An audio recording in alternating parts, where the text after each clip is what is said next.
আগামীকাল ঈদ উদযাপন করবো আমরা সবাই মিলেমিশে।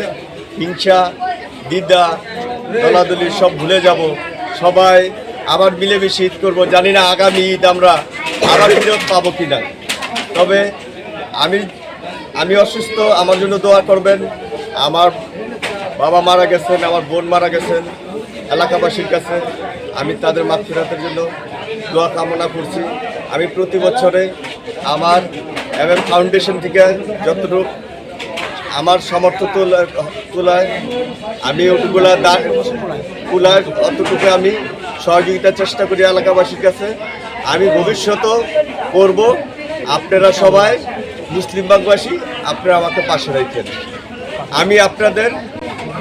আমি আপনাদের পাশে আমার জীবন দিয়ে হলো আপনাদের পাশে, সুখে দুঃখে ভালো মন্দে আমাকে পাশে পাবেন।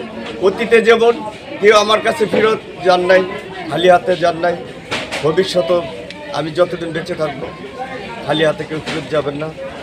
আমি আশা করি আমার এলাকার প্রশাসনের দৃষ্টি আকর্ষণ করে বলছি, আমাদের এলাকাটা যদি সুন্দর সুশৃঙ্খলভাবে চলে, এই জন্য সবাই এবং বড় বড় নেতাদেরকেও আমি বলবো যে আমাদের মুসলিম ভাগকে একটু সুদৃষ্টিতে দেখেন, জানি এলাকাবাসী শান্তিতে ঘুমাইতে পারে, শান্তিতে বসবাস করতে পারে।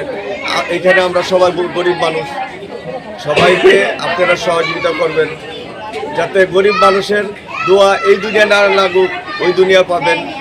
আমি সবার কাছে, এমপি মহোদয়ের কাছেও বলতেছি, মুসলিম ভাগবাসীর প্রতি আপনি একটু খেয়াল রাখবেন এবং সকলের প্রতি আমি ধন্যবাদ জানিয়ে আমার বক্তব্য এখানে শেষ করছি।